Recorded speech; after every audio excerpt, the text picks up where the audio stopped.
Bismillahirrahmanirrahim. Assalamualaikum warahmatullahi wabarakatuh. Alhamdulillahilladzi arsala bil huda wa dinil haq yuzhirahu ala dini kulli walau karihal musyrikun. Asyhadu an la ilaha illallah wahdahu la syarikalah wa asyhadu anna Muhammadan abduhu wa rasuluh amma ba'd. Allahumma shalli wa sallim wa barik ala Muhammadin wa ala alihi wasallam. Amma ba'du.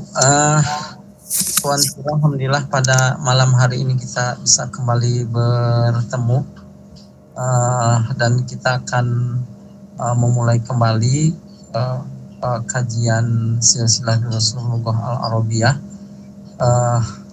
Sebagai ini ada pertemuan ke-16 ya, menyangkut dengan at-tarkib al-mufidah. Jadi mudah-mudahan setelah materi chat ini nanti akan kembali ke kitab lagi, mungkin seperti itu.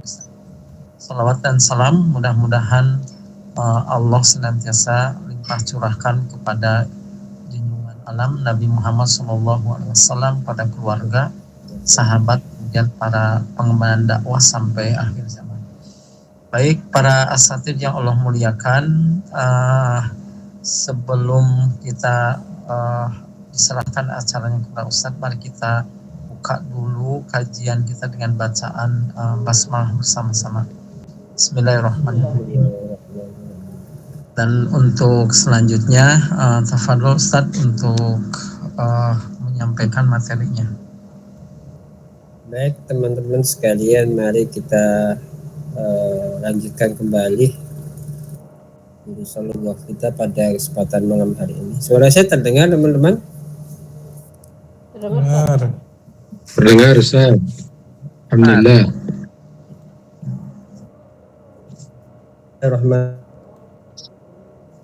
Warahmatullahi wabarakatuh.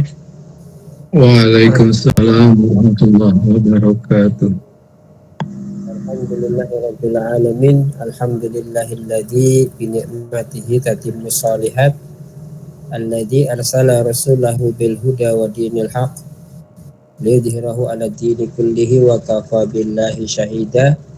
Asyhadu an la ilaha illallah wahdahu la syarikalah wa asyhadu anna Muhammadan abduhu wa rasuluhu la nabiyya wa la rasula ba'dah. Allahumma salli wa sallim ala nabiyyina Muhammadin wa ala alihi wa ashabihi wa man tabi'ahum bi ihsanin ila yaumiddin. Ibadallah, usikum wa iyaya bitaqwallah faqad fazal muttaqun, amma ba'du. Alhamdulillah wa syukrulillah atas izin Allah subhanahu wa ta'ala. Pada kesempatan malam hari ini kita bisa berjumpa kembali di ruang kelas Zoom meeting, melanjutkan bahasan kita pada kajian matrikulasi pelajaran nahwu pra kitab Rasulullah Al-Arabiyah li ghairi natiqina biha jilid 3.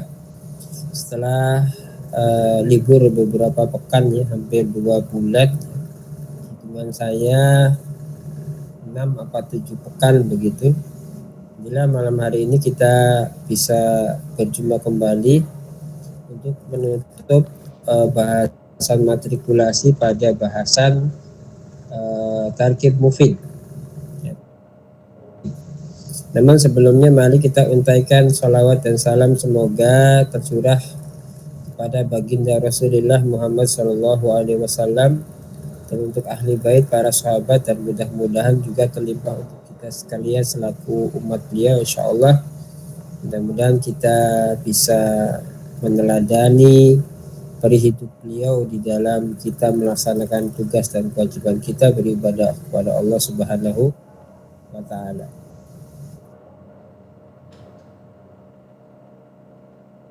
Ya, matrikulasi pelajaran nahwu para kitab jilid 3 Rasulullah Al-Arabiyah.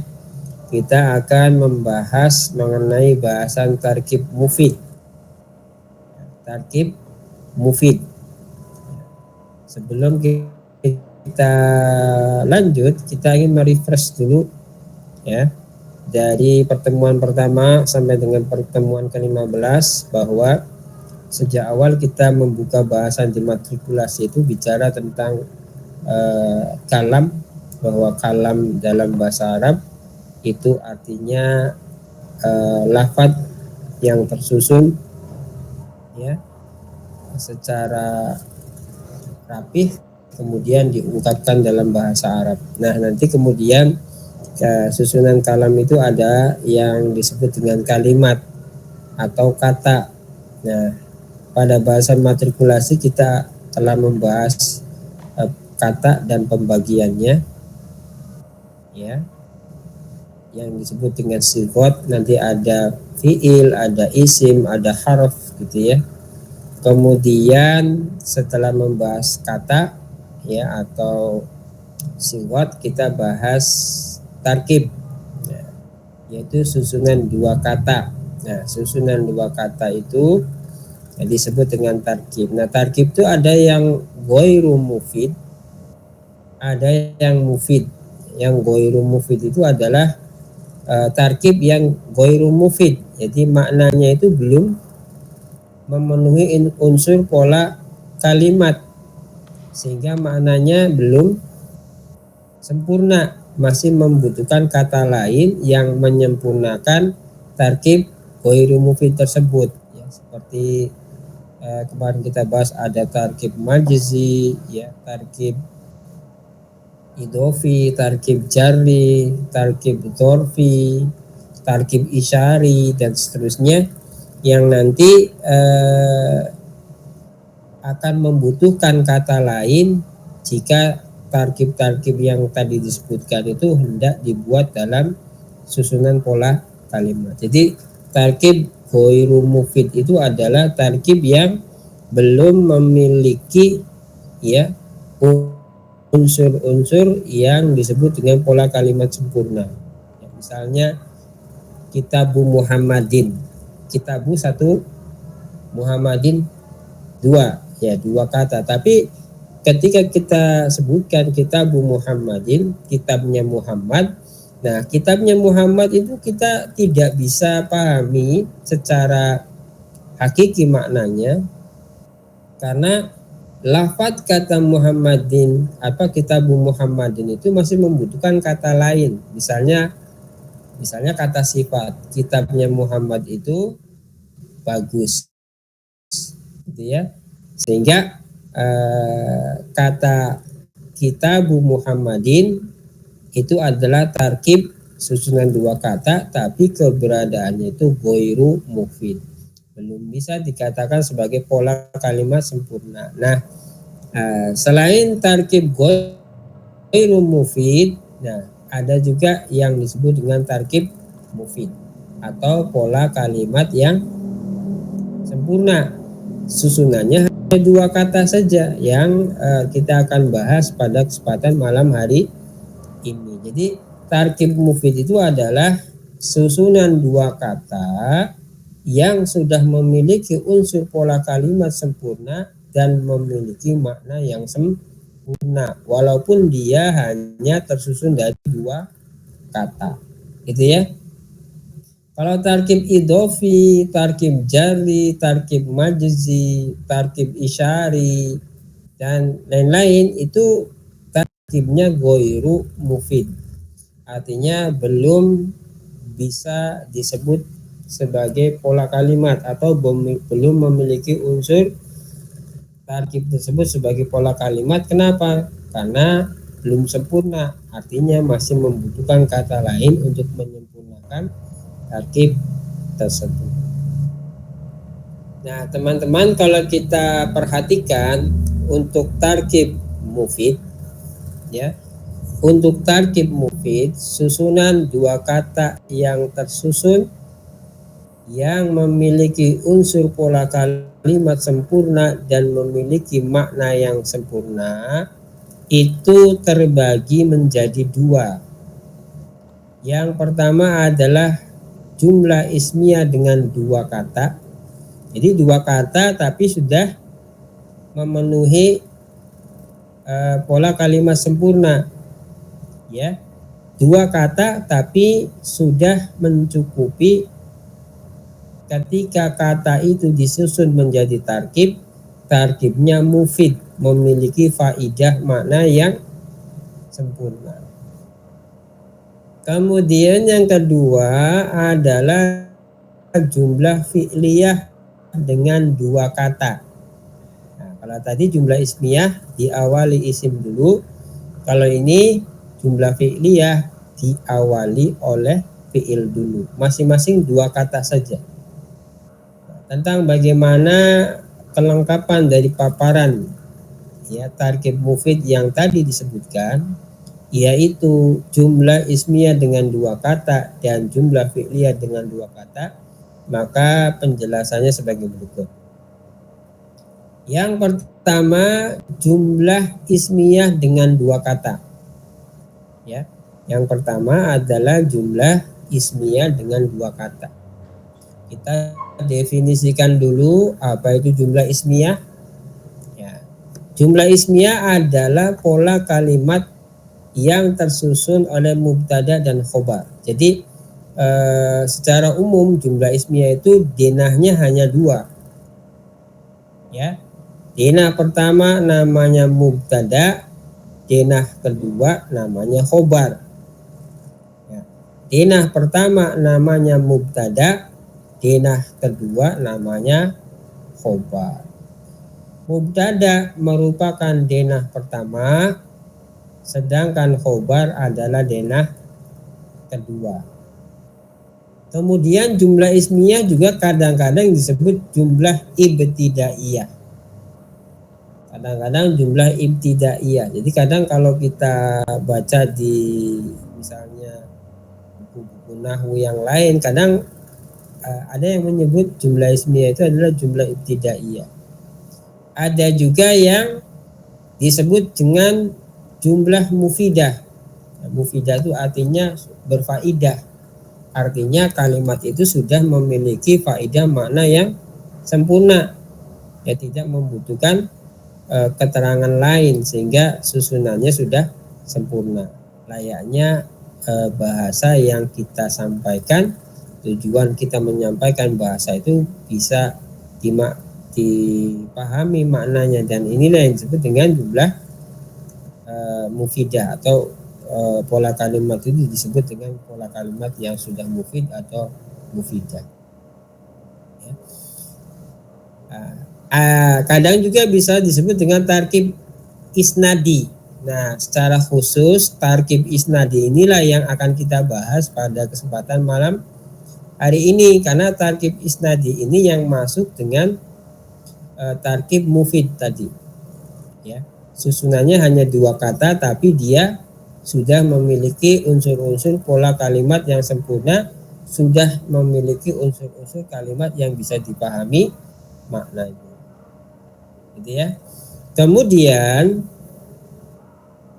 mubtada itu wajib diisi dengan isim ma'rifah. Semua isim ma'rifah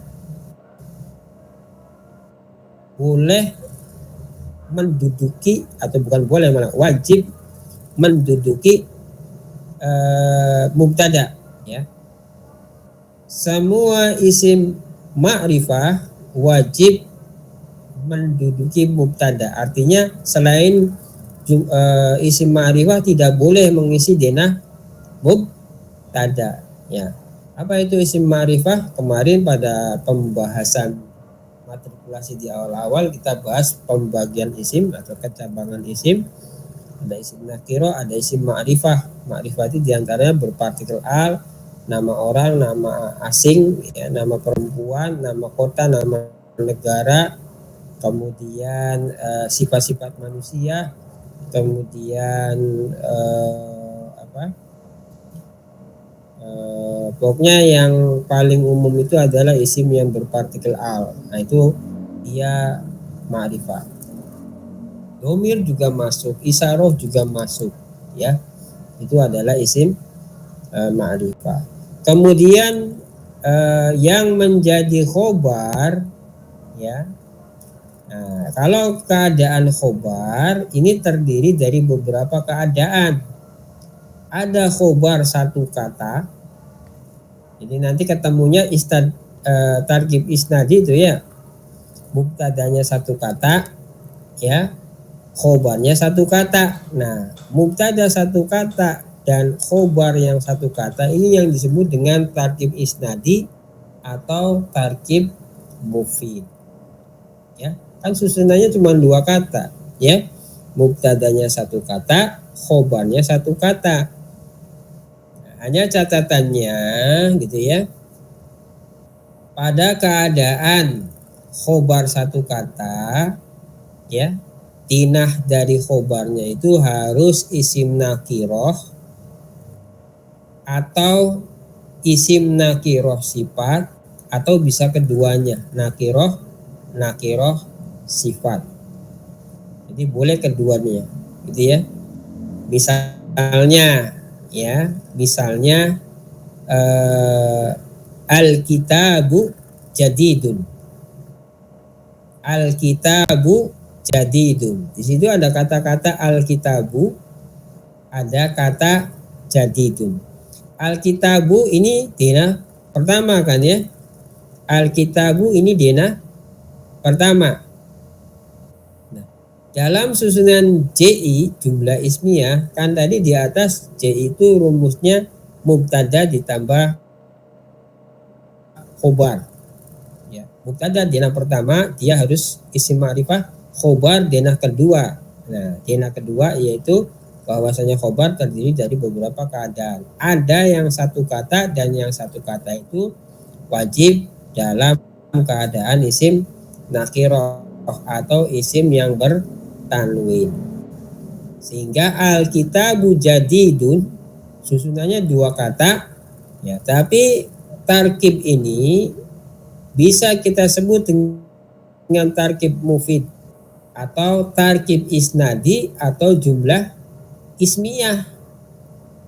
Ya, kalimat nominal diawali dengan isim. Ya, tetapi maknanya meskipun susunannya hanya dua kata atau yang disebut dengan tarkib, tetapi tarkib ini sudah mufid. Artinya sudah memiliki unsur-unsur pola kalimat yang sempurna. Ketika dilafadzkan, tarkib ini juga sudah memiliki makna yang sempurna. Al-kitabu mubtada, jadidun khobar. Al-kitabu adalah isim ma'rifah karena ia berpartikel al. Jadidun adalah isim nakirah karena dia bertanwin.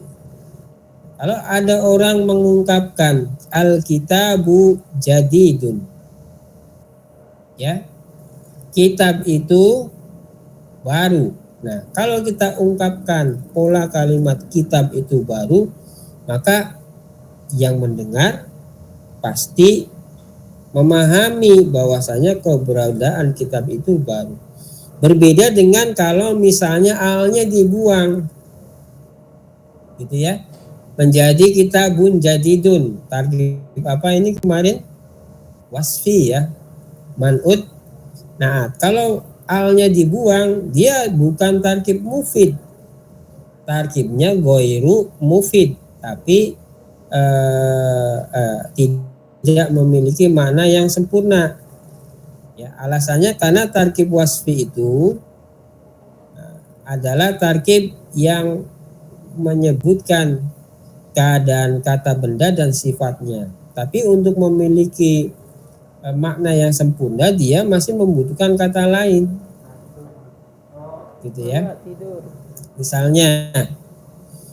Misalnya kitabun jadidun, sebuah kitab baru. Jadi kalau kita ngomong sebuah kitab baru tidak ada kata lainnya, maka tentu kita akan bertanya-tanya sebuah kitab baru yang seperti apa, gitu ya. Sebuah kitab baru yang judulnya apa, penulisnya siapa, dan seterusnya. Tapi kalau al-kitabu jadidun, kitab itu baru, maka itu sudah memiliki makna yang sempurna. Walaupun tadi ya kitabnya yang baru itu tidak disebutkan keberadaan identitasnya, ya kitab apa, pelajarannya apa. Kenapa? Karena sudah memiliki makna yang sempurna. Jadi kitab itu baru dengan sebuah kitab baru itu maknanya beda. Yang pertama sudah definitif, ya maknanya sudah bisa didefinisikan bahwa kitabnya memang baru. Sementara yang kedua, sebuah kitab baru pakainya tarkib wasfi yang dia adalah tarkib ghairu mufid, itu maknanya masih belum lengkap. Sebuah kitab baru itu apa? Kitab fikih, kitab akidah, kitab aqwalus syakhsiyah atau apa gitu ya. Tapi kalau Alkitabu Jadidun, ya maka dia sudah mufid meskipun dia dua kata. Kemudian contoh lain, Muhammadun mudarrisun. Muhammadun mubtada. Ya. Dikatakan mubtada karena dia isim alam meskipun dia bertanwin. Jadi bukan isim nakiro ya, Muhammadun bukan isim nakiro tapi dia isim alam.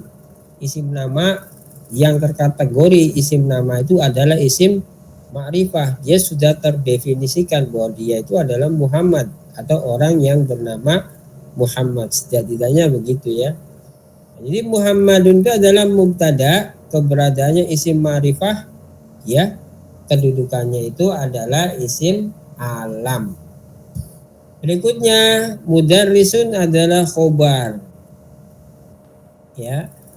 Susunannya isim nakiro bertanwin. Jadi Muhammadun mudarrisun.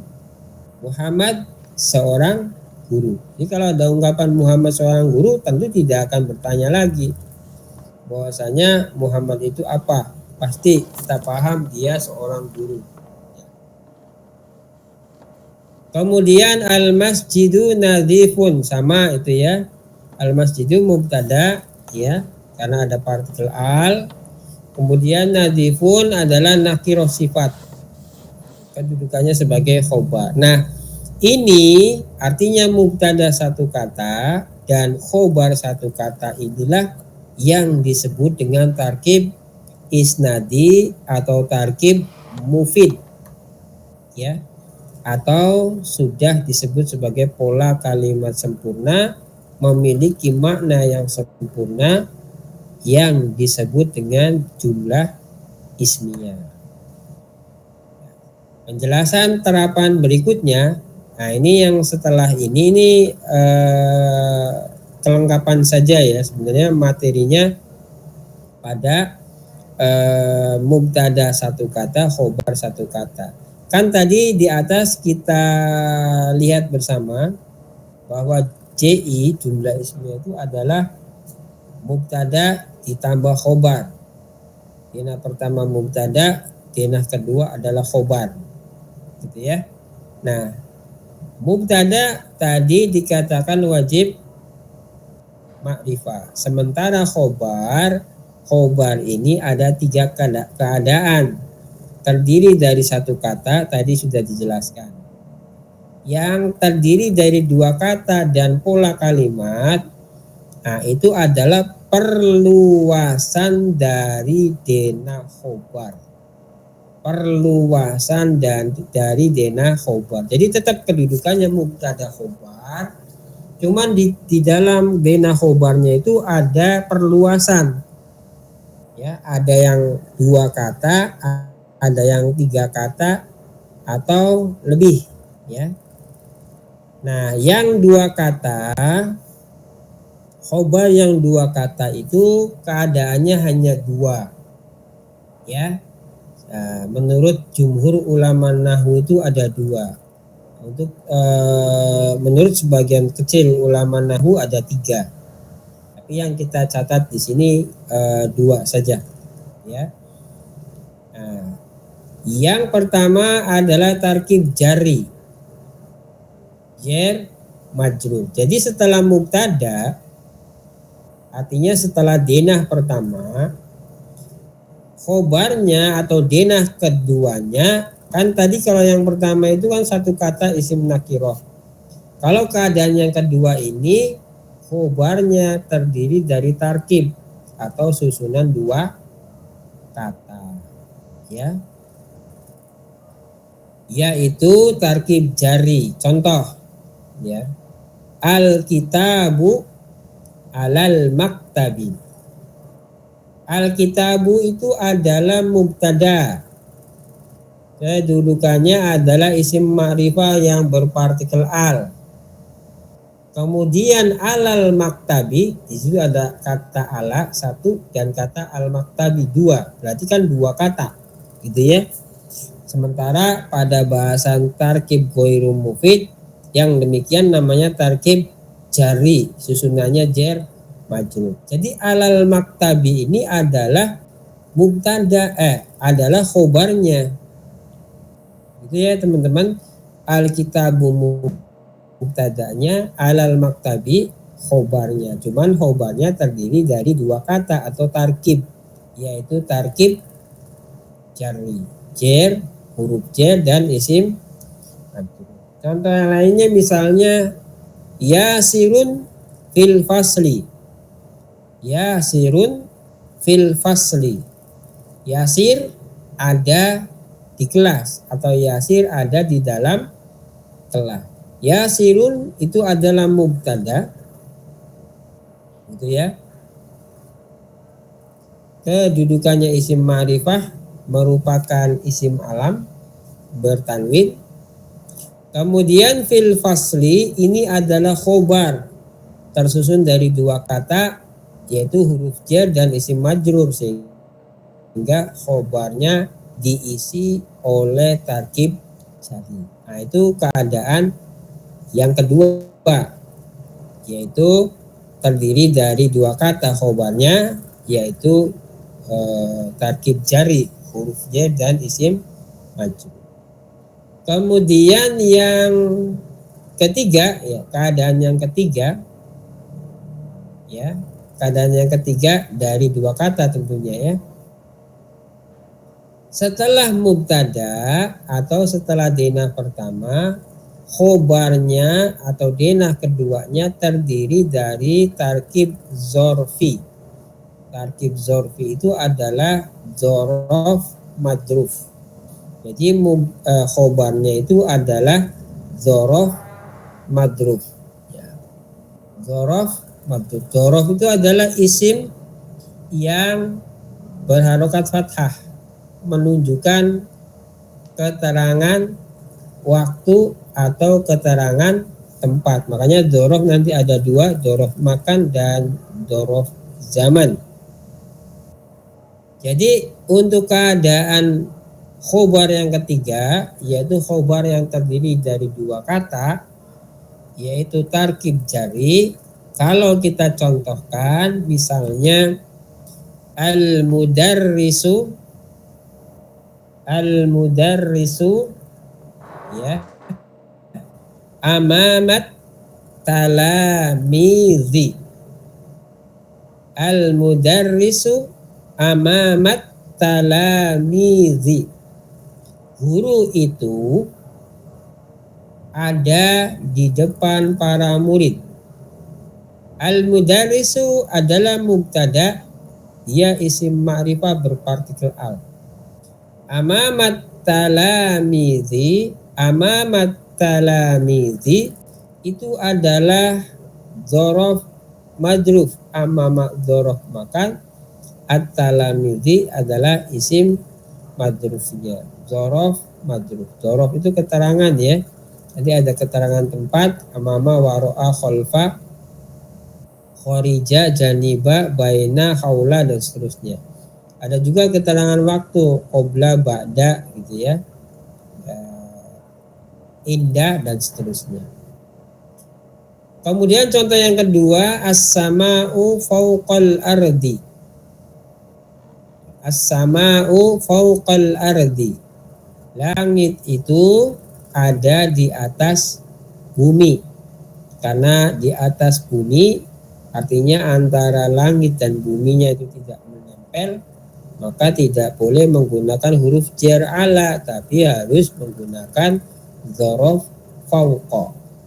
Kalau ala itu nempel ya, antara benda satu dengan yang lainnya menempel. As-sama'u fauqal ardi. As-sama'u dia mubtada, keadaannya isim ma'rifah berpartikel al. Fauqal ardi ini adalah dzaraf madruf alias khobar. Nah, itu keadaan yang ketiga atau kalau dijumlahkan keadaan yang ketiga tersusun dari dua kata. Ya, keadaan pertama kan terdiri satu kata, keadaan kedua ya terdiri dari dua kata, ada jar majrur, ada dzaraf majrur. Nah, sekarang yang terdiri dari pola kalimat. Berarti ini keadaan keempat ya, poin ketiga, keadaan keempat. Nah, nanti di sini ada dua juga, ada setelah mubtada jumlah ismiyah, setelah mubtada jumlah fi'liyah. Nah, berarti kalau begitu di keadaan yang keempat ini ya, setelah mubtada berarti mubtada ditambahkan dengan jumlah ismiyah khobarnya. Berarti di situ ada mubtada lagi,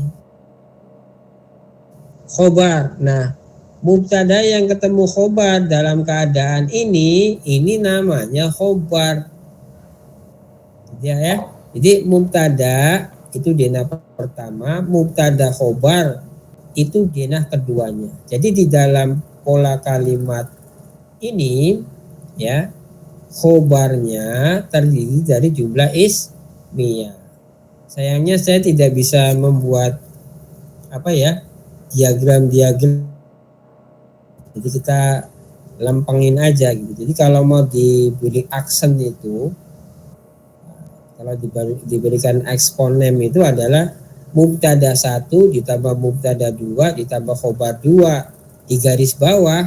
Nah, itu khobar 1. Kira-kira seperti itu ya.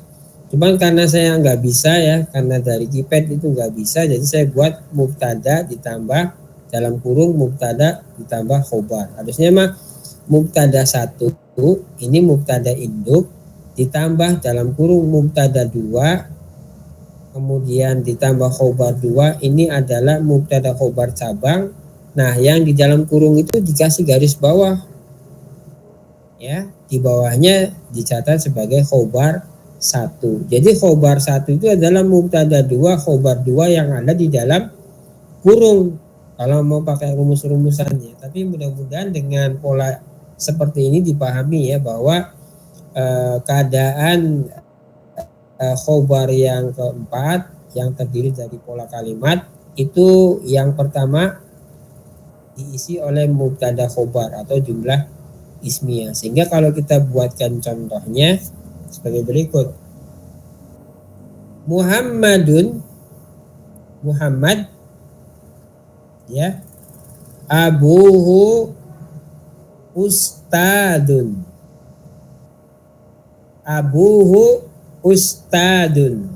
Muhammadun ini mubtada ya, Muhammadun ini mubtada. Kenapa? Karena dia adalah isim ma'rifah yang merupakan isim alam yang bertanwin. Nah, kalau kita tanya pada pola kalimat mana khobar dari Muhammadun abuhu ustadun, maka khobarnya itu adalah abuhu ustadun ya, Muhammadun abuhu ustadun. Muhammadun mubtadanya, abuhu ustadun adalah khobarnya.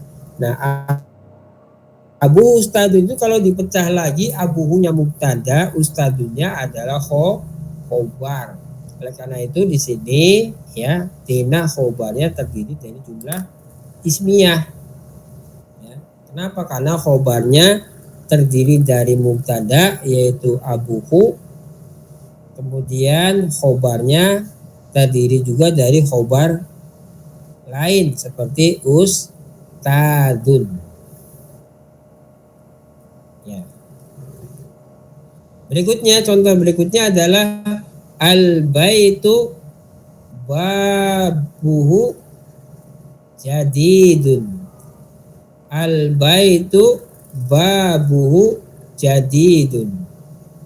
Rumah itu pintunya baru.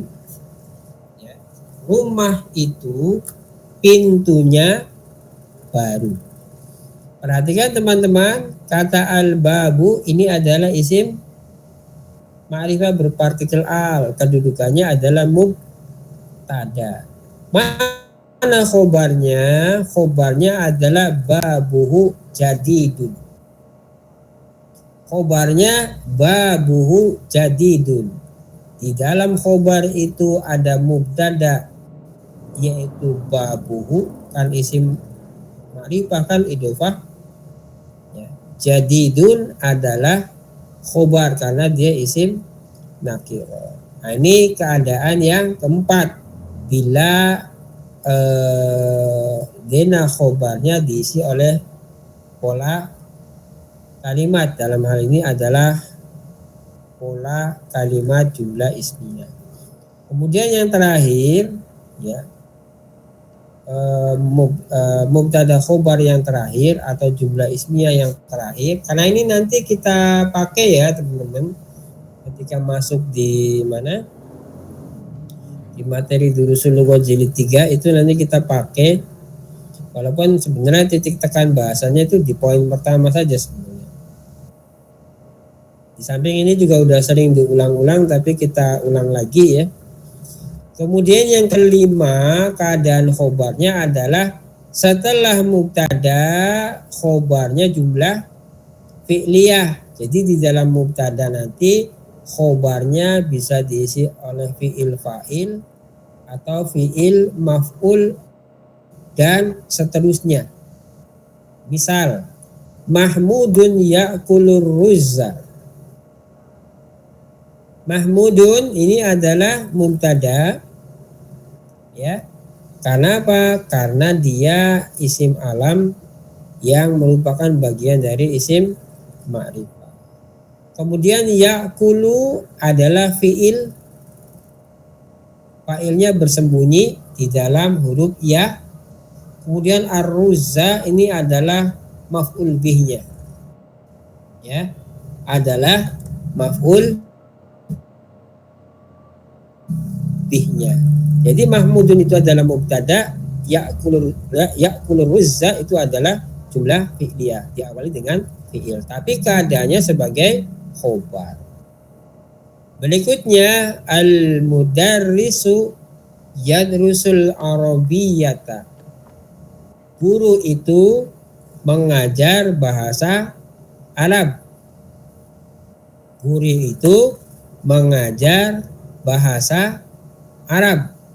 Al-mudarrisu adalah mubtada, yadrusul arabiyyata adalah khobar. Khobarnya tersusun dari apa? Jumlah fi'liyah, fi'il, fa'il dan maf'ul bih. Nah, jadi kalau kita simpulkan teman-teman, jumlah ismiyah itu kalau kita lihat rumusnya ada 5. Ya, sebagian mayoritas menyebutkan rumusnya ada 5 ya. Sebagian minoritas ada 6. Ya. Jumlah ismiyah yang khobarnya satu kata ada 1, ya, yaitu isim nakirah, rumus satunya. Kemudian jumlah ismiyah yang khobarnya 2 kata ada 2, ada jar majrur dan doroh madruf. Sebenarnya ada satu pendapat tapi minoritas juga bisa diambil, misalnya idhofah ya, mudhof ilaih, tapi kita ikut yang jumhur saja, yang mayoritas, berarti ada 3 ya. Kemudian yang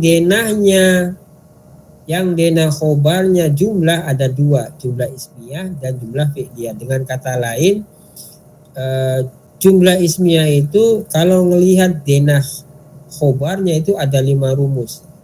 Ya, khobar satu kata nakiroh, khobar 2 kata jar majrur dan dorob madrub, khobar pola kalimat ada jumlah ismiyah dan jumlah fi'liyah, ada 5. Itu mengenai jumlah ismiyah atau jumlah ibtidaiyah, ya, atau jumlah mufidah. Adapun dalam keadaan tarkib isnadi itu hanya pada poin pertama saja, yaitu tarkib mufid, di mana jumlah ismiyahnya baik mubtada maupun khobar terdiri dari satu kata. Dengan kata lain, tarkib isnadi itu adalah bertemunya isim ma'rifah dengan isim nakiroh, gitu ya. Muhammadun mahirun, at-tilmidhu qaimun, dan seterusnya.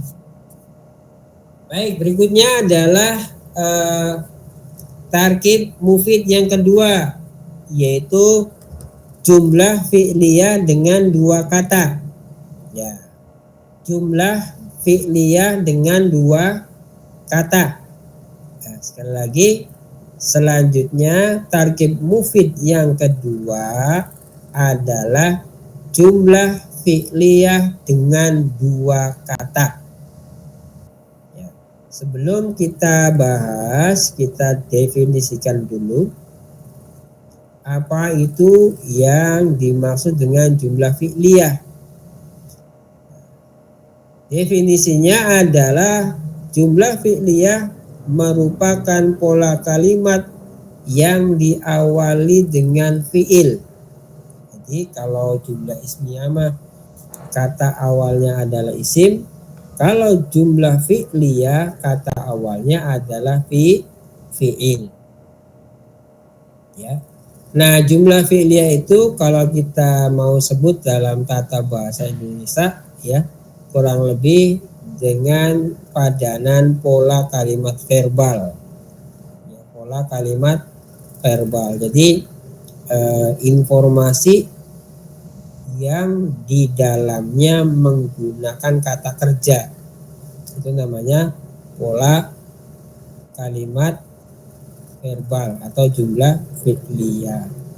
Kemudian jumlah fi'liyah itu minimal terdiri dari 2 kata, yaitu fi'il dan fa'il. Bisa juga ditambahkan dengan fa'il dan teman-temannya. Maf'ul dan teman-temannya. Jadi minimal 2 kata, fi'il dan fa'il, atau ditambahkan dengan maf'ul dan teman-temannya. Maf'ul aja ada maf'ul mutlak, ada maf'ul bih, ada maf'ul li ajli, kemudian ada tamyiz dan seterusnya. Makanya saya sebut maf'ul dan teman-temannya. Nah, yang kita bahas sebagai tarkib mufid itu adalah jumlah fi'liyah yang hanya disusun dari 2 kata, yaitu fi'il dan fa'il. Adapun terapan dari jumlah fi'liyah yang melebihi dari 2 kata, nanti bisa ada maf'ul bi, maf'ul mutlak, maf'ul ma'ah, ya. Kemudian maf'ul li ajli, ada tamyiz, ada hal, dan seterusnya.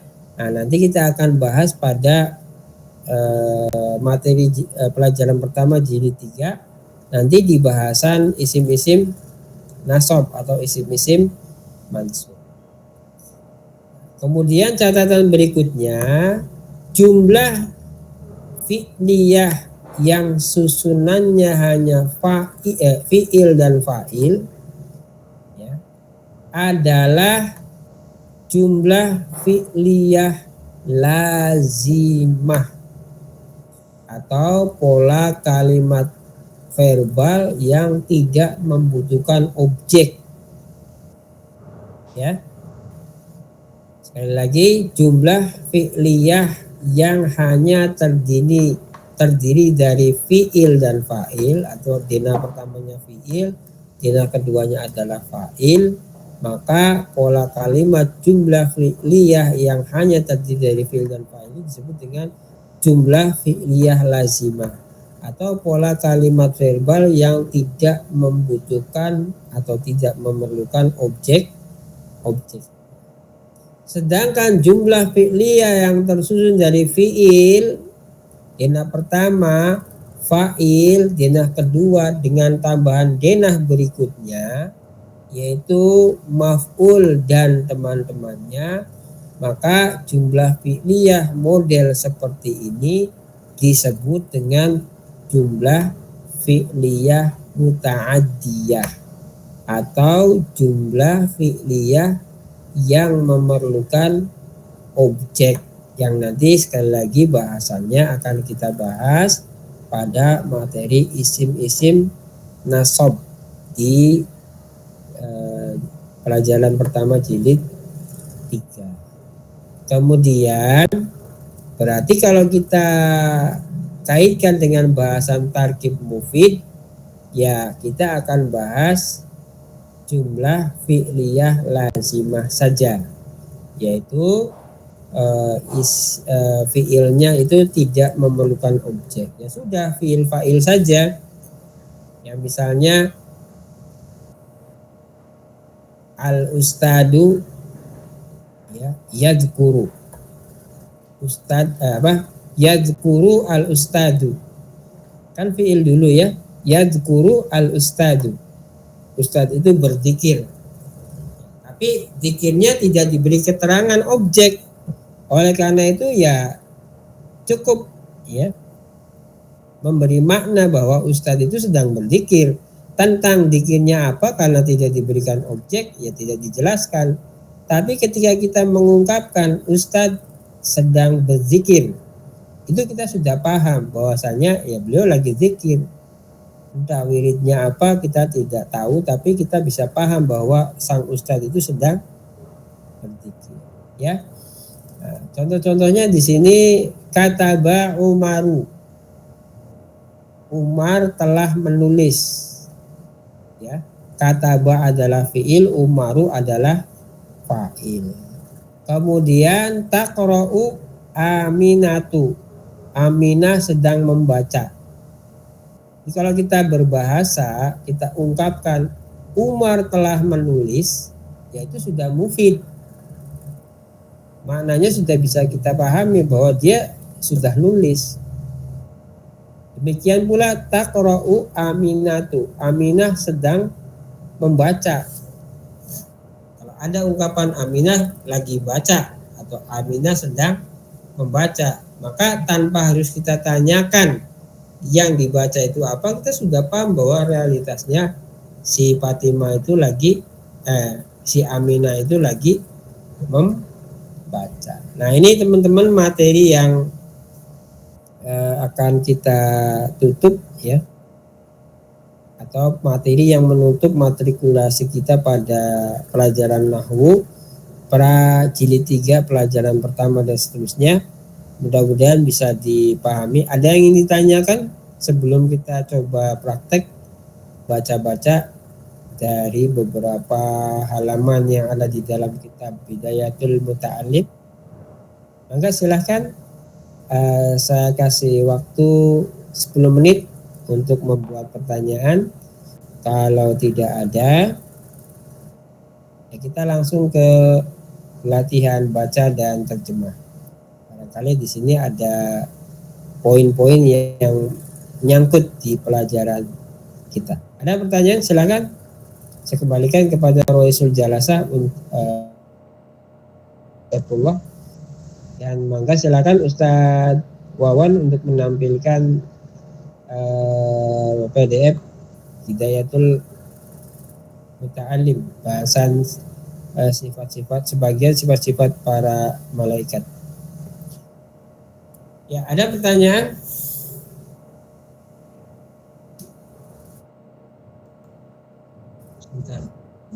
Baik, sebelum pada pembacaan kitab ya, belajar baca.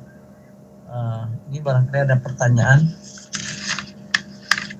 Mangga para satri mengenai tarkib mufid. Ya, ini mubtada, khobar, bagaimana itu mubtada yang sifat dan khobar itu nanti mempunyai apa pelebarannya begitu ya.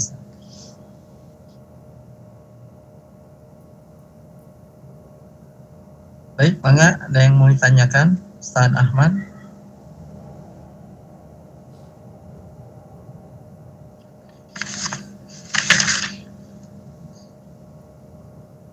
Ustaz, saya mau tanya, kalau jumlah fi'liyah itu harus fi'il dengan fa'il, Ustaz? Iya, Ustaz, betul, Ustaz. Nah, Jumlah fi'liyah itu minimal fi'il dengan fa'il.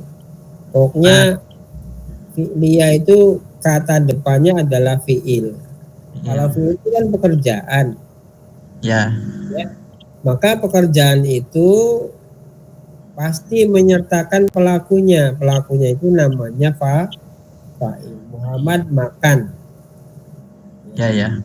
Nah, kalau di isim itu kan ada jabatan yang denah yang pertamanya itu mubtada, yang kemudian khobar.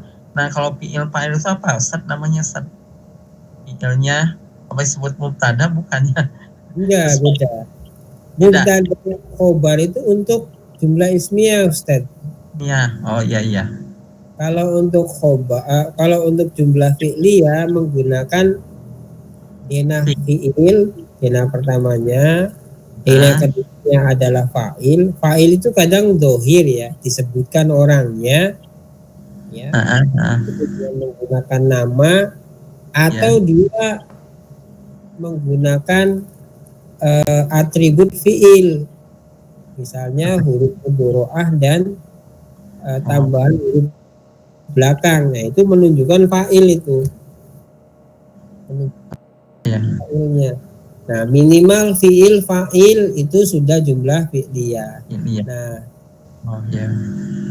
kemudian bisa ada denah-denah lain pada jumlah fi'liyah tergantung susunan pola kalimatnya. Jadi ada denah ketiga, maf'ul bi, ada mutlak, ada maf'ul ajli, ada maf'ul ma'ah, ada tamyiz, ada hal, ya, dan seterusnya. Nah, jadi karena itu di materi kita sebutkan yang namanya jumlah fi'liyah itu minimal fi'il dan fa'il. Fi'il itu adalah kata kerjanya, fa'il itu adalah orang yang melakukan pekerjaannya. Adapun maf'ul itu adalah kata benda yang dikenai pekerjaan. Gitu. Keterangan mungkin ya, bisa juga. Iya, bisa keterangan, tapi bentuknya bermacam-macam nanti. Bentuknya bermacam-macam. Iya, baik Ustaz. Baik, kalau tidak ada yang ditanyakan dilanjutkan lagi mungkin Ustaz di pembacaan. Tidak, kita lanjut ke qiraah ya. Di sini juga ada jumlah fi'liyah. Tarkibnya itu tarkib mufid. Ya, silakan. Siapa yang mau baca di antara sifat-sifat khalqiyah dari malaikat? Oh, ya Ustaz. Ya. Oh.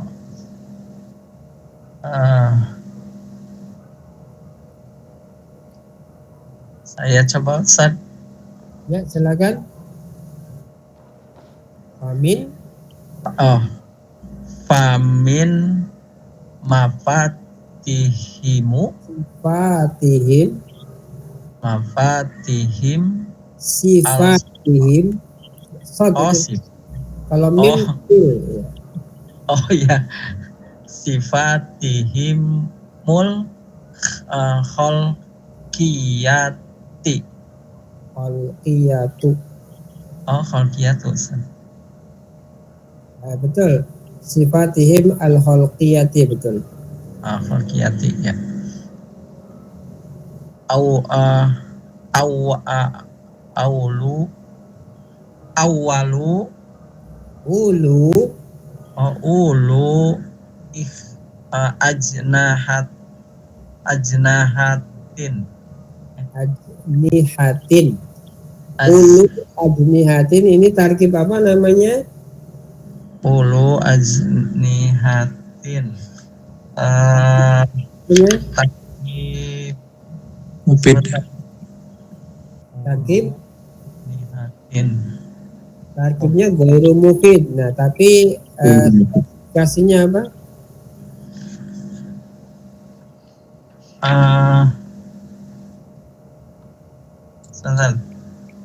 Fonetiknya uin. Ulu ajnihatin. Apa? Mudhof ilaih. Ya, mudhof ilaih. Nah, ini tarkibnya tarkib idofi ya, teman-teman. Tarkib idofi, tapi dia tidak mufid ya. Tidak mufid. Ya. Famin sifatihim al-khalqiyati. Khalqiyah berarti berkaitan dengan penciptaan. Bukan pencipta, kalau penciptanya kholik. Kalau khalqiyah itu penciptaan.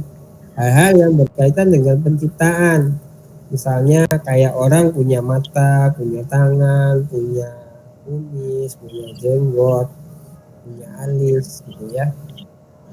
Wa min sifatihim al-khalqiyati famin ya, bukan. Maka minnya itu dimaknai litabaid, sebagian. Karena di sini hanya dicatat sebagiannya saja. Famin, maka di antara. Karena sebagian kan berarti di antara ya. Atau famin, maka sebagian dari sifatihim, sifat-sifat mereka, yaitu para malaikat al-khalqiyati, yang berkaitan dengan penciptaannya. Berarti sifat-sifat yang ada pada malaikat. Kok nggak kelihatan ini? Yes. Sadawan udah kelihatan nih, Sat. Sudah terlihat. Oh yes. Ada. Di antara maka sebagian dari sifat-sifat mereka berkaitan dengan sifat-sifat penciptaannya, malaikat itu ulu, memiliki ajnihatin, memiliki banyak sayap, atau katakanlah memiliki sayap. Tentang berapa jumlahnya hadisnya kan ini ya, hadisnya itu hadis-hadis yang ahad gitu ya. Yang jelas malaikat itu memiliki sayap. Keberadaannya itu min muqawiyatil iman, sebagai penguat keimanan saja. Karena tentang kekuatannya berapa jumlahnya itu ya riwayat berbeda-beda. Jadi ulu ajnihati ya.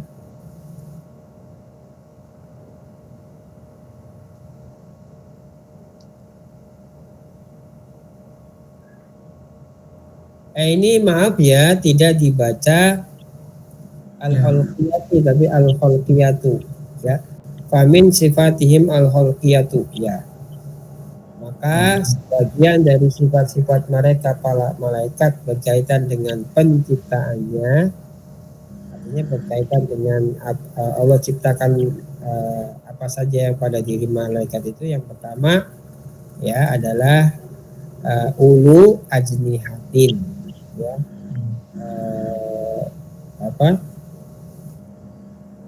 memiliki sayap. Kemudian yang kedua siapa? Gantian?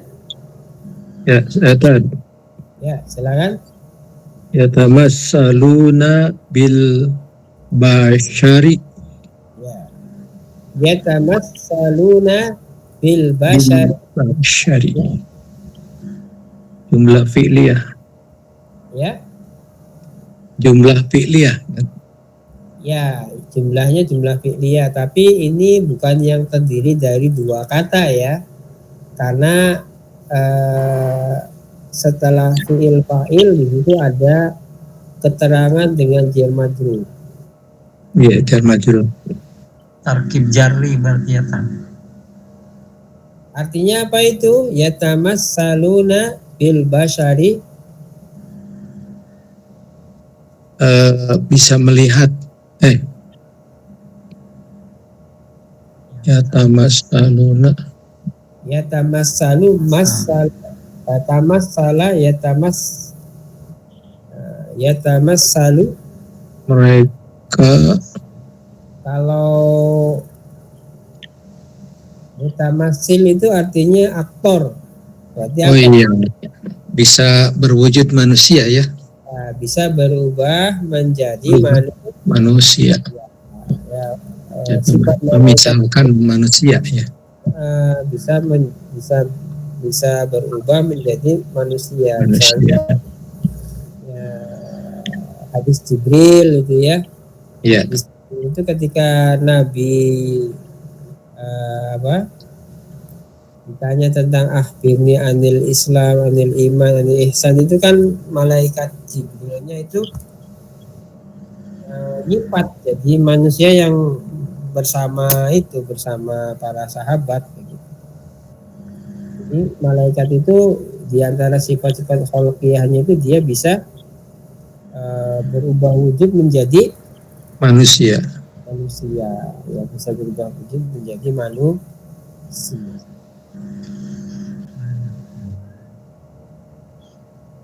Kemudian yang ketiga, la yakuluna wa la yashrabuna. Ya, la yakuluna wa la yashrabuna. Ini mufid ya. Ini tarkibnya mufid. Jadi dari kata-kata la yakuluna itu sudah fi'il fa'il. Ya. Tapi fi'ilnya fi'il apa? Fi'il nafi. Nafi. Fi'ilnya fi'il nafi, bahwa malaikat itu menafikan makan. Artinya tidak makan. Tidak makan dan tidak minum. Ini dari dua kata dia mufid, tarkibnya mufid, jumlah fi'liyah terdiri dari dua kata tapi dia mufid ya. La yakuluna, mereka para malaikat tidak makan, wala yashrabuna, dan mereka para malaikat tidak minum. Ini malaikat tidak makan dan tidak minum. Karena makan dan minum itu bagian dari syahwat gitu ya. Kan syahwat kan dua, ada hajatul udhawiyah, ada goroiz kan gitu ya. Di syahwat itu ada dua syahwat yang sifatnya materi, makan dan minum, yaitu hajatul udhawiyah. Kemudian ada syahwat yang sifatnya itu adalah batini, yang ada dalam naluri-naluri gitu ya. Iya. Mengembangkan keturunan, berizatul nau, ada naluri untuk kita selalu mentaktiskan pencipta, berizatul tadayun. Ada juga naluri untuk kita ya menampilkan diri, ekspresi kita untuk berkeinginan terhadap apapun, yaitu berizatul. Kemudian yang keempat, sama ini juga mufid ya, yamutuna. Ini malaikat juga bisa mati, sama kayak iblis ya, sama kayak jin ya. Jin itu karena bisa ya tamassaluna bil bashar ya, maka ketika jadi bashar ya, tentu jadi makhluk. Sebenarnya bashar di sini bisa diartikan manusia, bisa diartikan makhluk yang berkulit, karena bashar itu artinya kulit gitu ya. Artinya bisa saja menjadi binatang. Ya. Kalau jin tuh biasanya seringnya menjadi binatang. Ya. Ketika malaikat ini ya sudah berubah wujud menjadi makhluk yang bashar, yang berkulit, maka dia bisa berkemungkinan mati. Artinya berperang, ketika jadi manusia kemudian dia terbunuh maka dia mati. Sama kayak jin juga begitu. Jin juga begitu. Kan ada riwayat yang menyebutkan bahwa jin itu kadang lebih suka menyipat pada hewan, misalnya ular, kalajengking, anjing hitam gitu ya. Maka ketika kita membunuh hewan-hewan itu lantaran dalam pandangan nalar kita manusia itu cukup berbahaya, maka jinnya mati. Jin itu mati. Makanya ketika ada hewan-hewan seperti itu yang melata seperti itu, ya. Tapi ya memang resiko juga sih ya, bahaya soalnya. Ada riwayat yang ketika rumah kita didatangin ya, seperti misalnya orai gitu ya, itu untuk memastikan itu orai beneran apa jin itu perlu dibacakan dulu. Cuma kadang-kadang ya kita punya anak kecil ya lumayan ini juga gitu, bisa jadi itu asli binatang melata, memang bisa jadi itu penyipatan dari jin. Yang jelas malaikat mah sepertinya dia akan ya tamasalun itu dengan dan yang baik gitu, enggak menakutkan seperti itu gitu ya. Jadi ketika makhluk ini berubah wujud dan kemudian ada insiden tertentu dia mati atau dimatikan, maka dia mati gitu ya, maka dia mati. Endingnya ya ketika kiamat datang semuanya mati ya. Itu 4 berkaitan dengan sifat-sifat kholqiyah ya, sifat-sifat yang terkait dengan penciptaan Allah pada para malaikat. Berikutnya adalah sifat-sifat khuluqiyah, sifat-sifat yang terkait dengan akhlak malaikat. Silakan dibaca selanjutnya. Wa min sifatihim al-khuluqiyatu. Ya, tulisannya sama tapi beda bacanya ya. Tadi khuluqiyah, ini khuluq. Dan di antara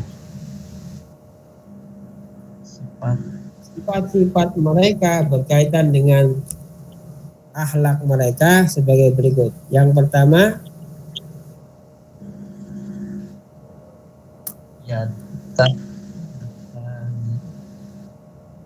yata'dibuna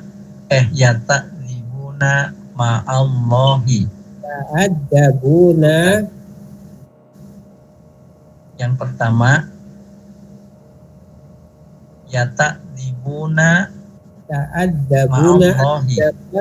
Ta'addaba yata'addibu. Yata'addibuna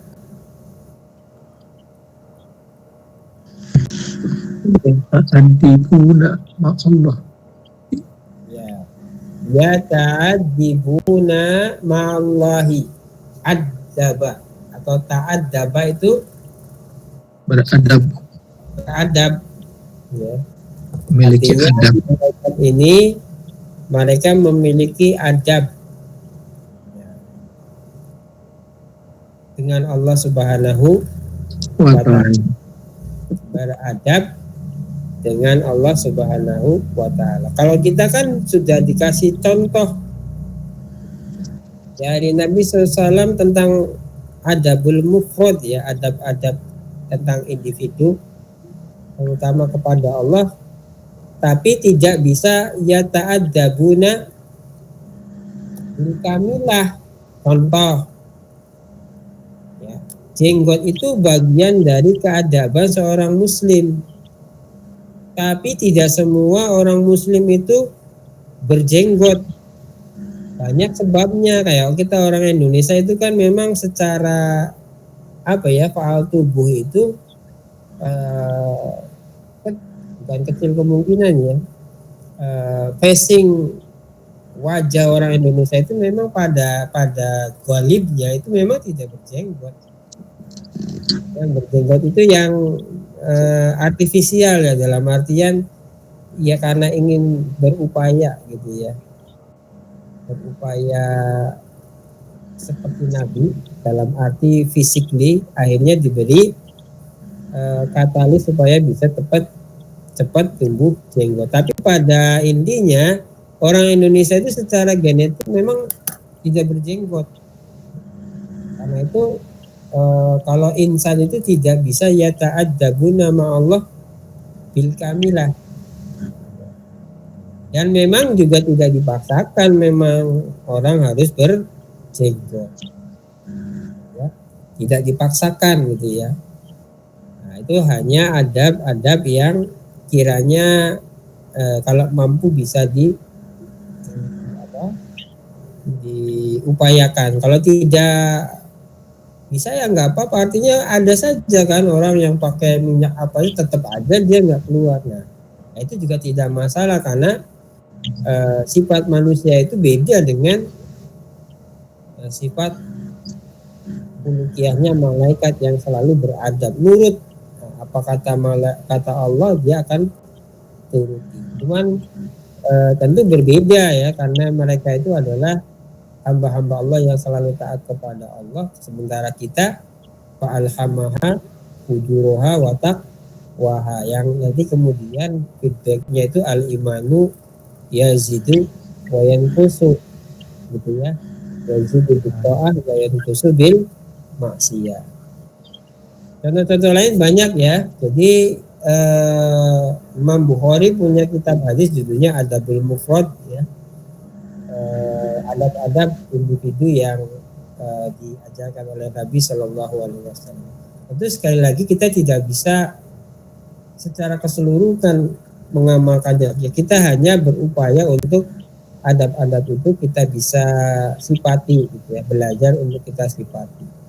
Tapi masih banyak juga ibaratnya anjuran-anjuran yang belum kita lakukan karena faktor macam-macam ya. Ya kayak pakai sibak ini ya, itu kan juga ini ada di Islam, bagian dari adab Islam, cuman dari kecil sampai sekarang saya nggak pernah pakai sibak mata gitu ya. Apa sibak bahasa Indonesianya ya? Ya sibak lah, kalau bahasanya namanya sibak, jadi ininya dari celak. Sibak ya, beda dengan kalau sibak untuk gigi, kalau sibak ini untuk ini mata kayak lentik hitam. Ya hitam gitu. Alis babil Islam, tapi saya sepanjang dari kecil sampai sekarang belum pernah pakai sibak, kecuali pas sunat tuh didandanin betul sholat. Jadi seperti itu teman-teman ya. Ya kalau masalah ya taat dibuna itu silahkan kita belajar bersama, sempurnakan apa yang kita mampu, amalkan yang kita mampu. Sekiranya memang kita sudah upaya tetap tidak juga bisa, ya nggak apa-apa. Tadi kayak kasus jenggot itu kan ada juga banyak juga orang yang sudah pakai minyak jenggot tapi ya nggak keluar gitu. Maka tidak masalah. Yang kedua silakan. La yaftaruna anil ibadati. La yafturuna fataro yafturu. Yafturu. La yafturuna anil ibadati. Fataro putur, berhenti. Fataro yafturu fatroh. Mereka para malaikat itu tidak pernah putus dari ibadah kepada Allah Subhanahu wa taala. Mereka diciptakan untuk melakukan peribadatan kepada Allah dan mereka taat secara keseluruhan. Beda kayak manusia, kadang-kadang taat, kadang-kadang tidak. Jadi malaikat itu tidak pernah futur atau tidak futur, tidak putus gitu ya dari beribadah kepada Allah. Berikutnya yang ketiga, gantian Bang John. Apalagi rapat ini Bang? Enggak, besok itu pemilihan mah. Ya silakan Bang John. Pilih naon. Yabta'aduna anihan. Yang jelas. Yabta'uduna an amkanil ma'asi. An amakin ma'asi. Yabta'iduna, mereka menjauhkan diri. Mereka siapa? Para malaikat. Dari amakin. Amakin itu jamak dari makan. Makan itu jamaknya bisa amkinah, bisa amakin, bisa makanah. Kalau makanah itu tinggal ditambahin marbutoh, tapi biasanya yang dipakai amakin atau amkinah atau amakin. Amakin itu artinya tempat-tempat al-maksiat ya. Jadi para malaikat ini adalah makhluk Allah yang yabta'iduna, mereka menjauhkan diri an amakinil ma'asi. Kenapa dibaca amakini? Amakina karena kedudukannya sebagai mudhof. Kalau kedudukan sebagai mudhof ilaih tanpa ada al baru dibaca an amakinil ma'asi. Mereka para malaikat ya menjauhkan diri dari tempat-tempat maksiat, termasuk rumah orang-orang beriman yang rumahnya itu ruwet. Nah, ini ada buku bagus nih teman-teman. Ya. Ini berkaitan dengan poin 3 dan poin 4. Judulnya Buyutun. Ya. Judulnya Buyutun. Ini jamak dari baitun ya. Buyutun, rumah-rumah yuhibbuhallahu wa rasuluhu, yang Allah dan Rasulnya mencintai rumah-rumah itu, wa tadkhuluha al-malaikatu, dan para malaikat akan Jadi ada juga tempat-tempat yang dijauhi oleh malaikat, ada juga tempat-tempat yang didekati, didatangi oleh malaikat. Tinggal bagaimana kalau ada riwayat-riwayat yang menjelaskan tentang malaikat nanti akan memasuki rumah-rumah kaum mukmin yang membawakan keberkahan dan kemaslahatannya, maka penghuni rumahnya jangan menjadikan rumah itu sebagai amakinul ma'asi, tempat-tempat untuk bermaksiat. Apa? Ya banyak lah ya.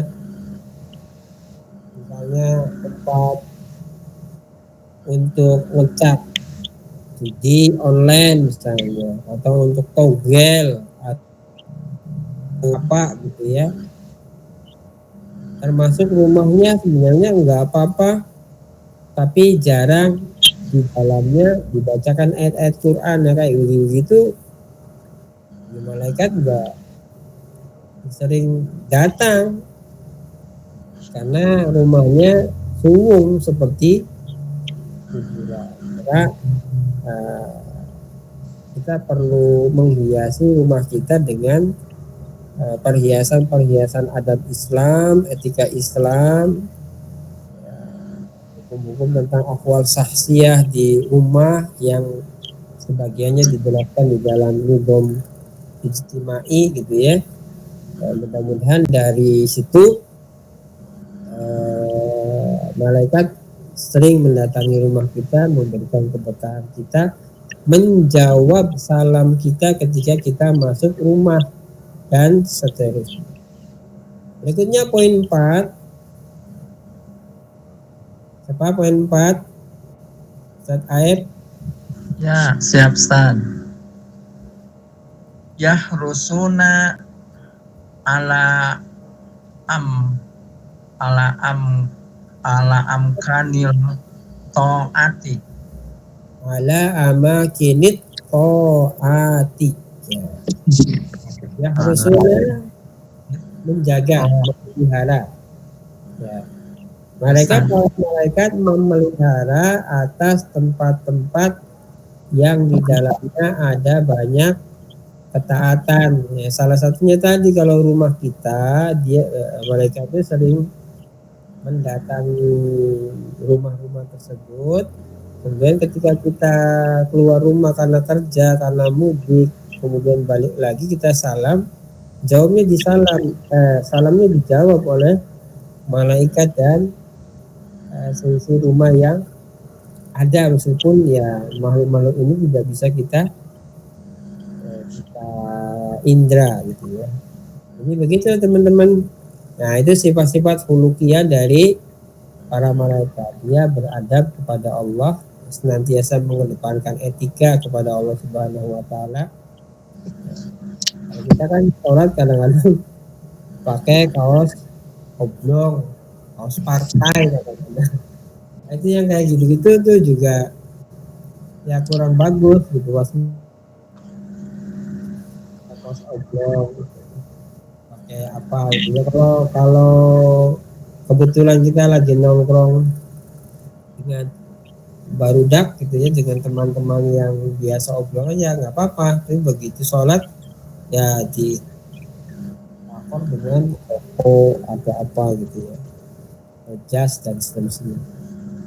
Kemudian ya turun dengan ibadah, dia atau mereka para malaikat tidak pernah putus dari melaksanakan ibadah kepada Allah. Kemudian menjauhkan diri dari tempat-tempat maksiat dan menjaga akan tempat-tempat di dalamnya ada ketaatan.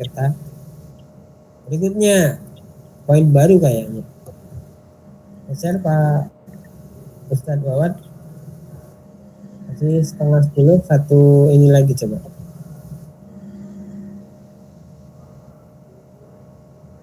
Ya, masuk ke al-imanu bil kutubi. Al-imanu mubtada kutubi khobar. Khobarnya tadi ya. Khobarnya dua kata jar majrur. Jadi al-imanu bil kutubi itu adalah jumlah ismiyah dengan dena khobar dua kata atau tarkib. Dalam hal ini tarkibnya tarkib ada huruf i dan ada isim. Jadi al-imanu bil kutubi itu adalah jumlah ismiyah. Al-imanu adalah mubtada, dia berpartikel al. Bil kutubi adalah khobar, susunannya dua kata, dia adalah jar majrur.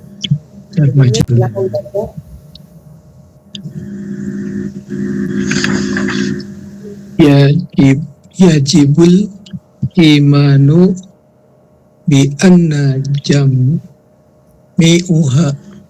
munazzala min indillahi ta'ala wa anna allaha tukallimu biha haqiqatan. Ya.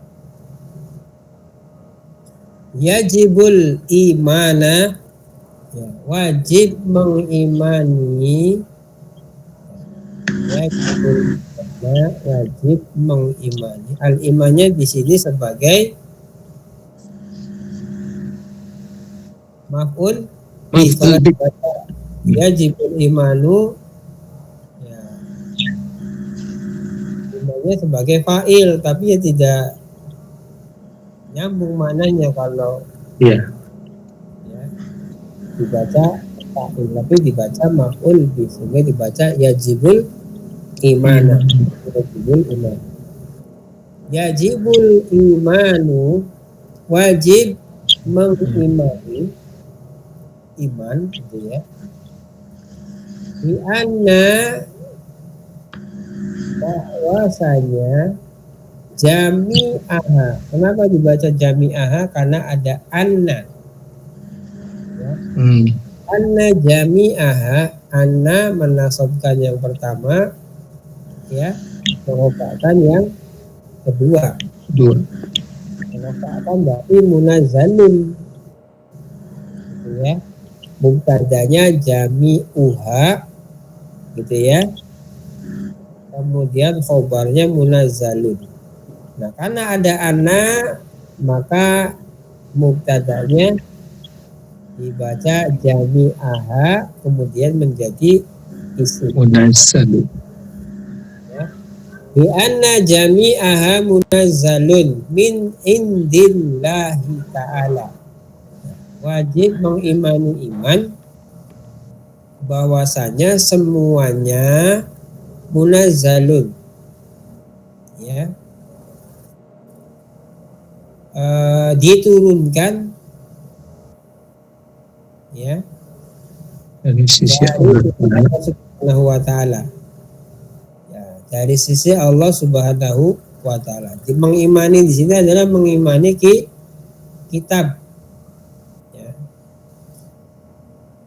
Wa annallaha, bahwasanya Allah Subhanahu wa ta'ala, karena ada anna dibaca Nasab. kallama, berfirman.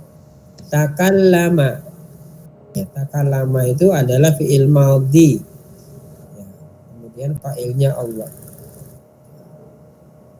Nah, ini kalau dibuat jumlah ismiyah, ya, dibaca Allah, Allahu takallama, Allah mubtada, takallamanya khobar, khobarnya jumlah Pilih.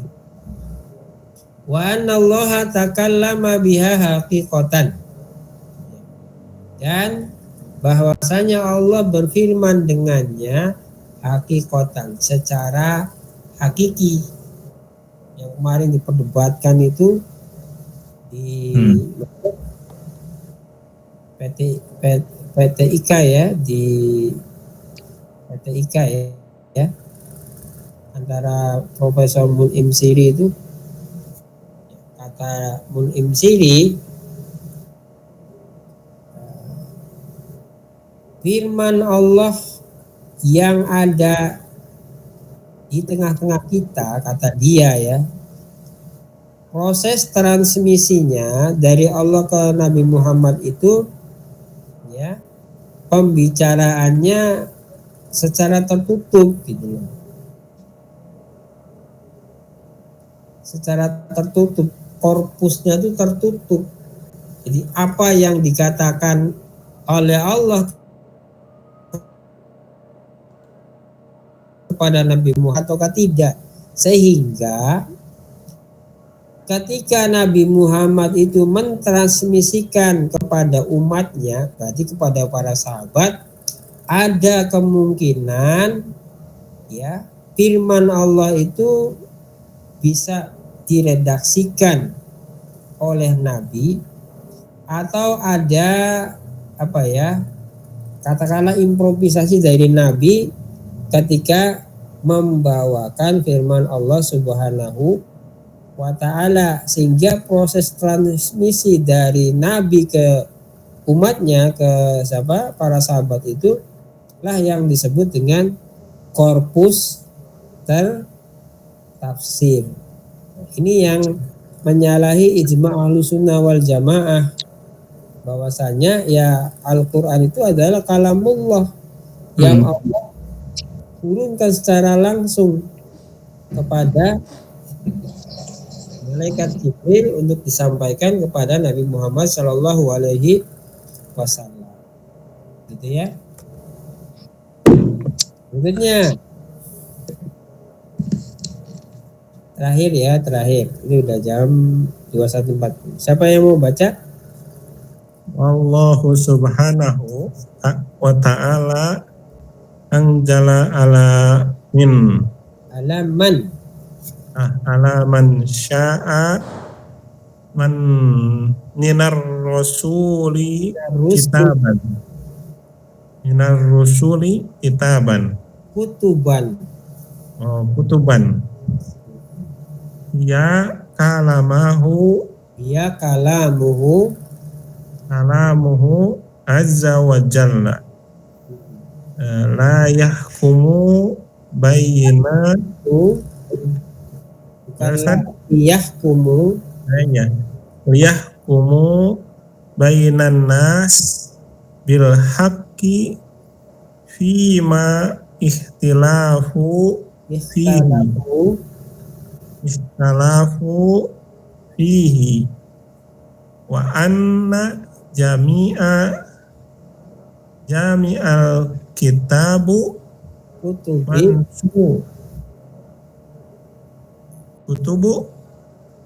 mansuhatun khotun bil Qur'anil Karim alladzi nazzala ala nabiyyi Muhammadin sallallahu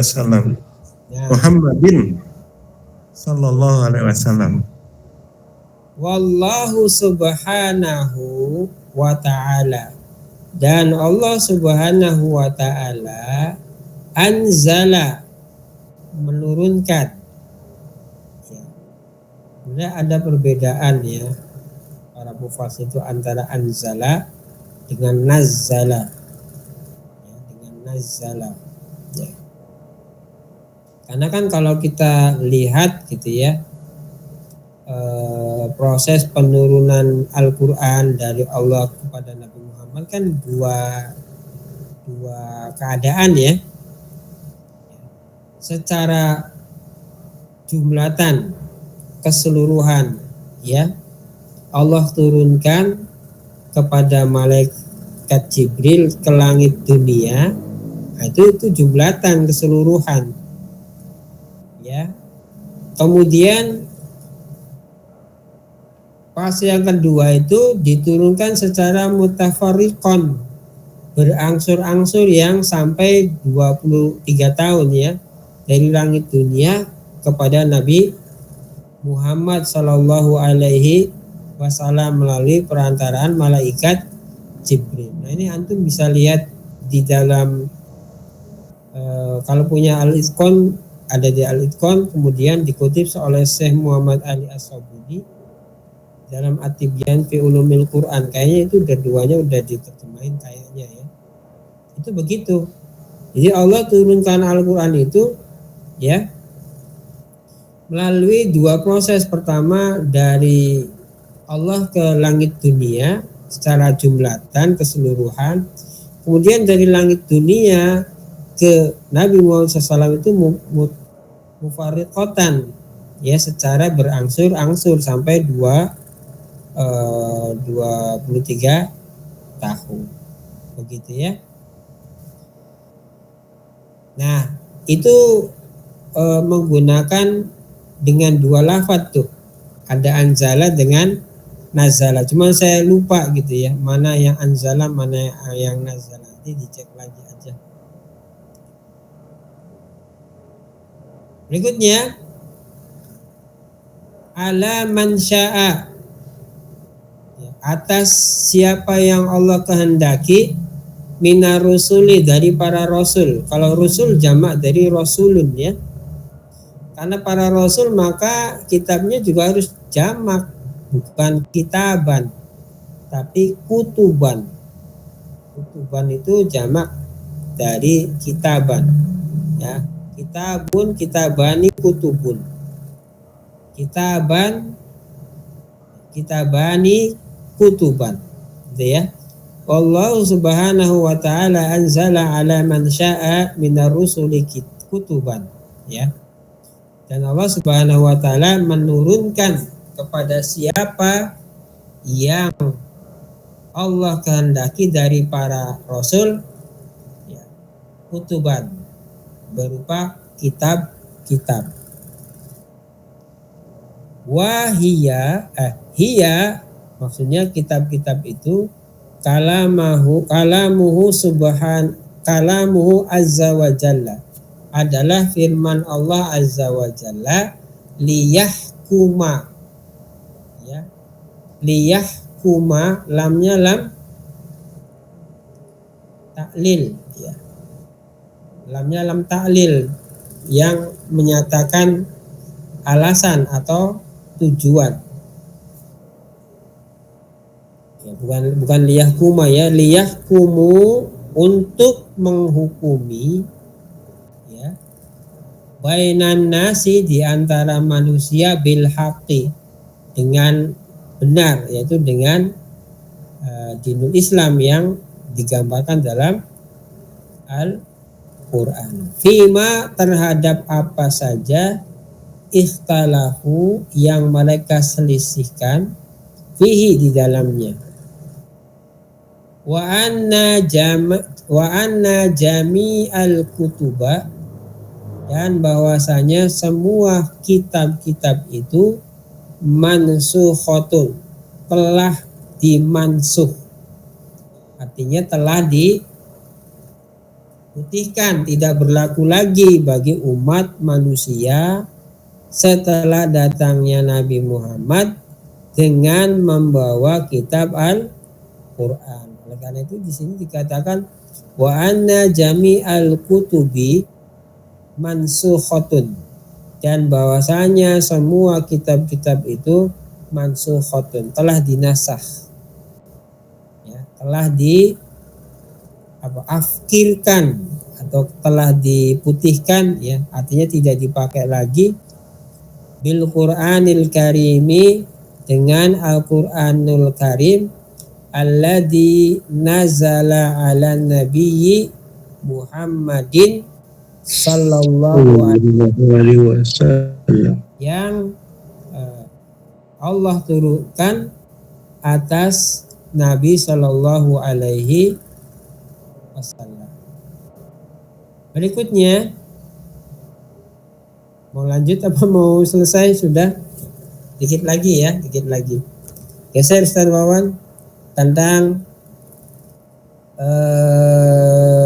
beberapa mukjizat para nabi dan rasul berupa kitab-kitab yang diturunkan Allah Subhanahu wa ta'ala kepada para nabi dan rasul. Ya. Selanjutnya siapa yang mau baca? Wal Injili Karimu, Al-Qur'anil Karimu anjala Muhammadun wal Injilu nazzala ala Isa alaihi salam wajaburu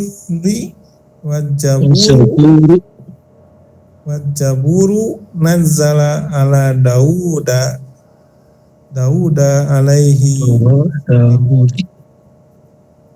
wa Tauratu nazzalat ala Musa alaihi salam was suhufu nazzalat ala Ibrahimu alaihi salam.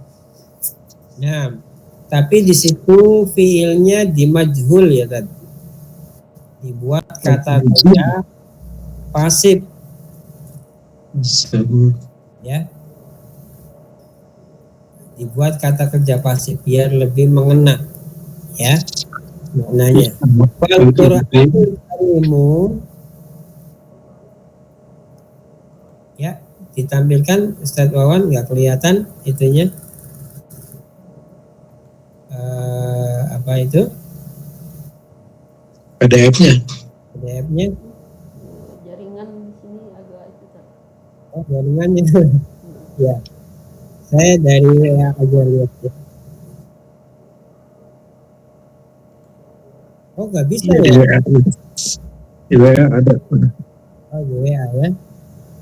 Biasanya kalau Google Meet itu keluar lagi, enggak bisa ternyata. Bisa. Nah, yang lama mah keluar ya kalau ngambil aplikasi lain ya. Iya. Oh, iya. Nah, ada lagi. Ya. Bentar. Wal Qur'anul Karimu unzila. Diturunkan ya. Maka Al-Qur'anul Karim diturunkan ala Muhammadin sallallahu alaihi Wasallam. kepada Nabi sallallahu alaihi wasallam. Wal Injilu ya. Dan Injil nuzila ya diturunkan juga. Bedanya antara anzala dan unzila, anzala dan nazala itu tadi ya prosesnya aja. Secara bahasa maknanya kita terjemahkan turun atau diturunkan kalau di kata kerja pasifkan. Wal Injilu nuzila ala Isa alaihi salamu. Ya, Injil diturunkan kepada Isa alaihi salam. Wazaburu nuzila ala Dawud alaihi salam, alaihi salamu ya. Zabur diturunkan atas Daud alaihi salam. Wat Tauratu nuzilat ya, kenapa dia isim makrifah, jadi fiilnya juga menggunakan muannas. Wa Tauratu nuzilat ala Isa alaihi salamu. Taurat diturunkan atas Nabi Isa alaihi salam. Wa suhufu ya. Suhuf itu jamak dari sohifun ya, sama kayak kutubun, kitabun ya. Suhuf itu dari kata sohifun atau sohifatun ya. Wa suhufu ya, suhuf itu adalah firman Allah, kalamullah yang tidak dikodifikasikan gitu ya. Berupa lembaran-lembaran. Kalau yang dikodifikasikan, dibukukan itu ya tadi ada Injil untuk Nabi Isa, ada Zabur untuk Nabi Dawud, ada Taurat untuk Nabi Musa, dan Nabi Muhammad Shallallahu Alaihi Wasallam yaitu Al-Quran. Wasuhufu ya nuzilat ala Ibrahim alaihi salamu ya, dan suhuf diturunkan atas atau kepada Nabi Ibrahim alaihi salam. Nabi Musa juga selain diberi Zabur gitu ya, beliau juga diberikan suhuf ya, diberikan suhuf. Makanya di dalam surat Al-Ghosiyah ya, suhufi Ibrahim wa Musa ya, yang kalau sudah sampai situ jamaah bilang alaihi salam, padahal Ibrahim sama Musa itu dua. Kalaulah harus dikatakan begitu harusnya alaihi mas salam. Kalau alaihi salam nanti ke Nabi Ibrahim saja. Suhufi Ibrahim wa Musa, jamaahnya latah alaihi salam, padahal keadaannya dua orang, harusnya alaihi mas salam. Baik, sampai sini dulu ya. Nanti kita lanjutkan kewajiban kita terhadap Al-Quran di pertemuan berikutnya. Oh, udah nggak ada ya, langsung fokus ke kitab nanti. Ya, saya baca langsung saja. Wajibuna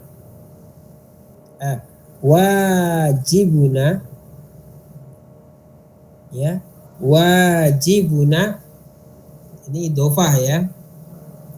Wajibuna, kewajiban kita, tajahul Qur'anil Karim, ini juga mudhof ya, mudhof ilaih juga, terhadap Al-Qur'an Al-Karim. Wajibuna tajahul Qur'anil Karimi, wajiban kita terhadap Al-Qur'an Al-Karim. Al-awwal al-imanu bihi, ya, mengimaninya, ya.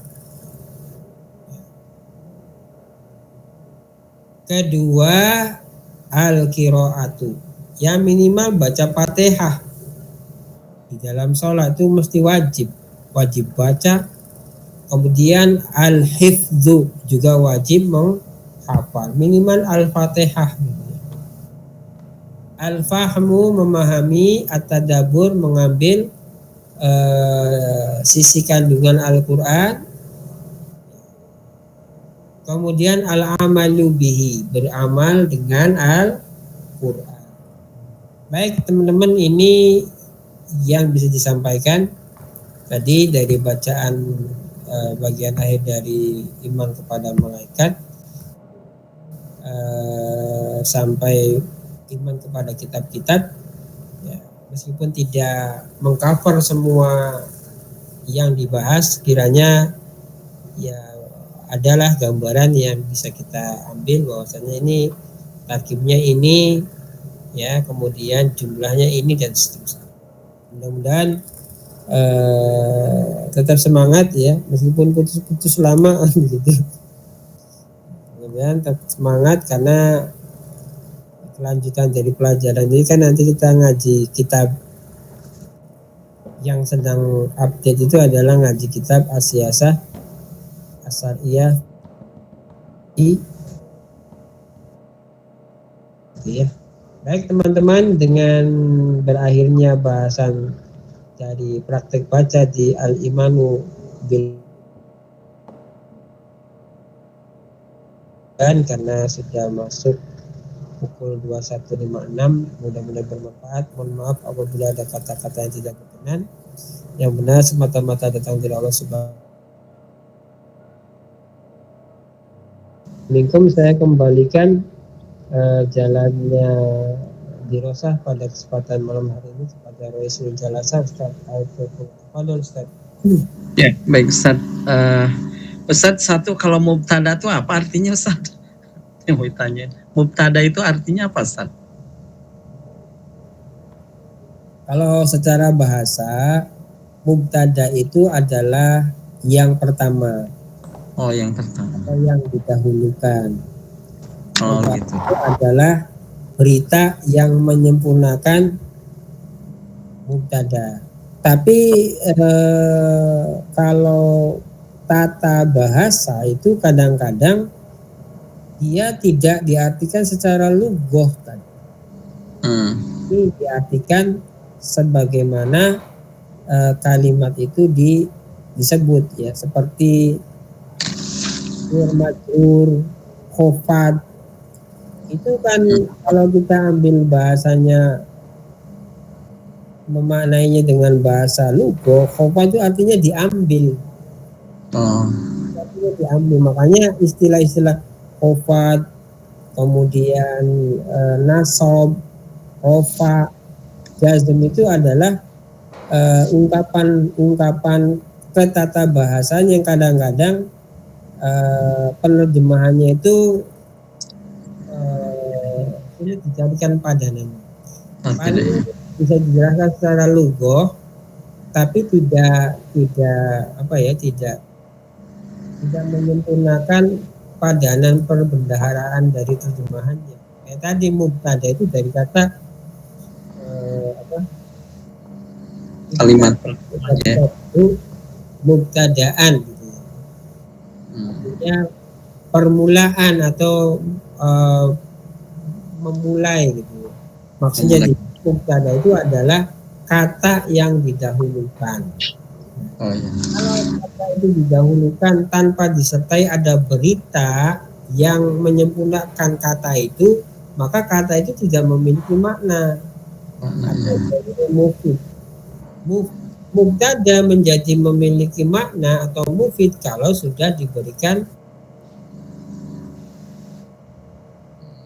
Khobar.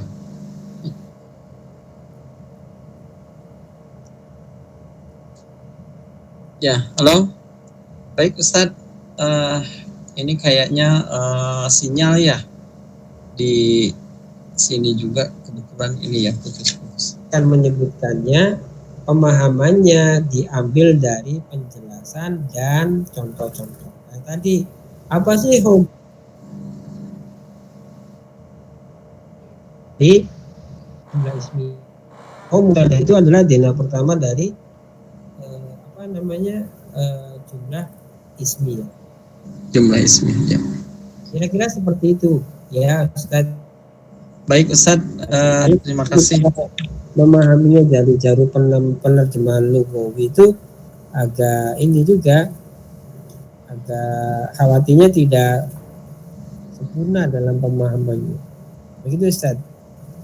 Ya betul. Baik Ustadz, terima kasih banyak atas tadi materi yang sudah disampaikan, dan bagi kita semua banyak pembendaharaan kata-kata yang memang kita harus dibiasakan gitu ya.